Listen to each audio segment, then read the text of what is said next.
Kumbuna Yesu ezalimo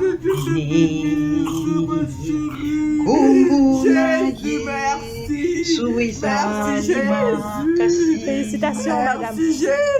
Kumbuna Yesu ezalina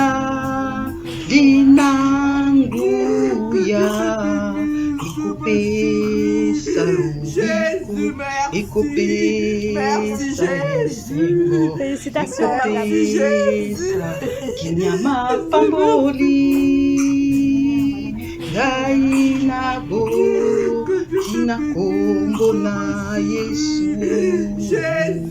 isotobo tina kombo na Yesu yope kobota nako kombo na Yesu. Des personnes nées de fécondation in vitro, puisque ces actes sont des péchés contraires à la loi naturelle. Est-ce que cela implique que Dieu ne veut pas ces naissances ? Alors voilà une question précise, compliquée, qui appelle de la délicatesse. Elle appelle des clarifications, des distinctions. Alors je commence par l'évidence. Quelle que soit l'histoire d'une personne humaine, que sa vie ait commencé de manière naturelle ou par des actes techniques et artificiels, Dieu veut, aime et soutient de sa bénédiction l'être humain qui vit. Et cela est sans condition.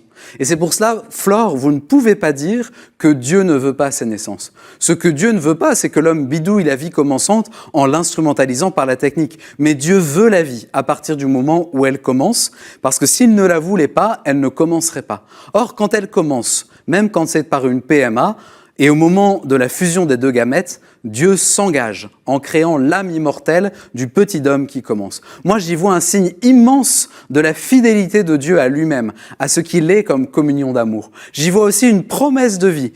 Quelles que soient les conditions humaines dans lesquelles ta vie est prise à son commencement, moi, Dieu, je suis là pour toi, sans arrière-pensée, sans condition, je suis là et je t'aime. C'est vrai pour le petit qui est né de PMA, c'est vrai aussi pour celui qui n'est pas désiré par ses parents, c'est vrai pour celui qui arrive dans un couple qui est broyé par la haine à la violence, c'est toujours vrai, Dieu est toujours là, toujours fidèle, toujours aimant. Et pourquoi on doit faire la fécondation in vitro ? On va faire la fécondation in vitro simplement parce qu'on n'a pas pu avoir d'enfants naturellement. Ah oui, ça peut arriver. Est-ce moi ? Je pouvais croire qu'un jour, j'allais perdre mes trompes, que j'allais avoir toutes ces difficultés que j'ai eues. Je ne les savais pas, je ne pouvais pas les savoir. Et quand cela s'est présenté, donc il fallait trouver des solutions. Et Dieu, ma solution, m'a secouru de la manière dont il m'a secouru. Perrine, arrête de faire ça. Et pourquoi je vous parle de la fécondation in vitro ? C'est simplement parce que je suis passée par là, parce que Dieu m'a permis de passer par ce chemin. Mais je sais que, avec moi, vous êtes d'accord de reconnaître et de le dire haut et fort que c'est Dieu qui donne les enfants. C'est Dieu seul qui donne les enfants. Il m'a permis de faire ces traitements. Il sait pourquoi. Et pourquoi je parle encore des FIV? Je parle de ces traitements parce que je sais qu'il y a les gens qui se posent des questions par rapport à ces pratiques. Il y a des gens qui voient la pratique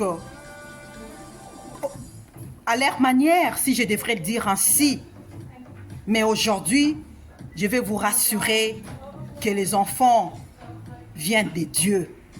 Les dons du ciel, le fruit de nos entrailles, c'est la bénédiction que Dieu nous donne en son temps.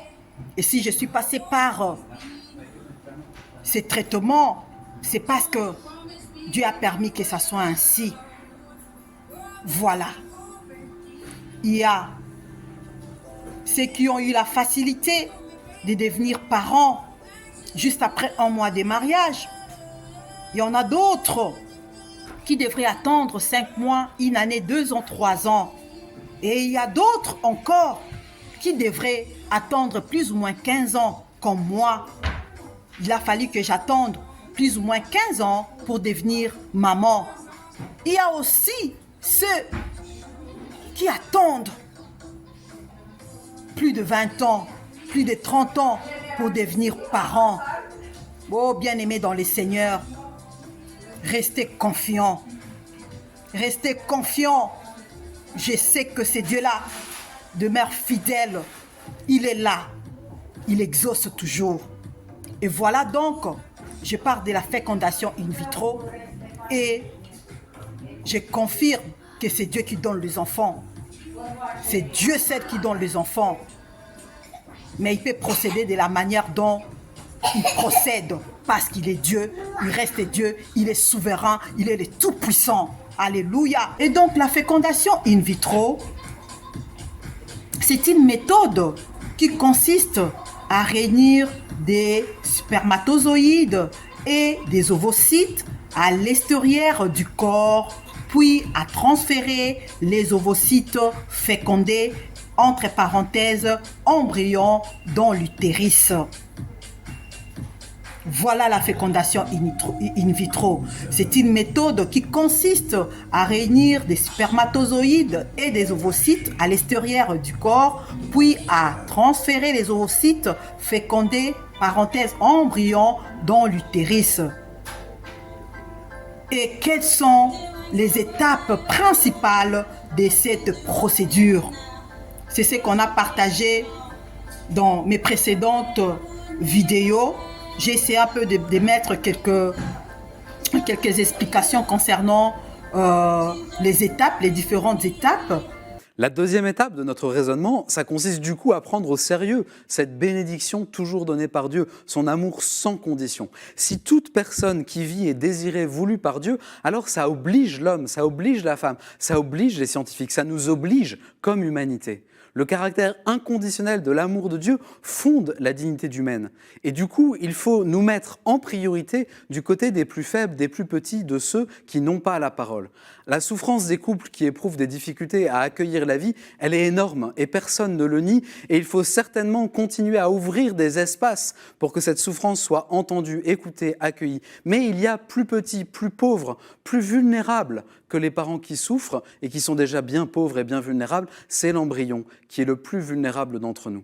Alors si on considère la vie commençante comme une relation sanctuaire entre Dieu et un petit homme, il est impossible d'envisager la production d'embryons en vue de leur sélection. Car pour un embryon qui prend, 5 ou 6 auront été implantés avant ce qu'on appelle une réduction embryonnaire, c'est-à-dire un avortement sélectif, et puis ces 5 ou 6 auront déjà été sélectionnés parmi une dizaine ou plus. L'embryon humain n'est pas un matériau, puisque Dieu s'engage dans chaque vie. Il faut pouvoir tenir les deux bouts du chemin, voilà. Il faut pouvoir tenir les choses ensemble, Flore, en même temps honorer la vie de tous les êtres humains parce que Dieu s'est engagé, et en même temps continuer d'affirmer avec force que la fabrication d'embryons en dehors du sein maternel est une errance de la technique qui conduit à prendre le pouvoir sur la vie humaine et à la transformer en un matériau au moment où elle est le plus vulnérable. Ne craignons pas, ne craignons rien, et ceux qui sont passés par là, ne vous culpabilisez pas. Ah, ne vous culpabilisez pas. Moi, j'aimerais vraiment insister là-dessus. Oui, j'aimerais insister là-dessus. La FIV, les chrétiens, la FIV et les chrétiens et la FIV. Chrétiens et la FIV. Chrétiens et la FIV.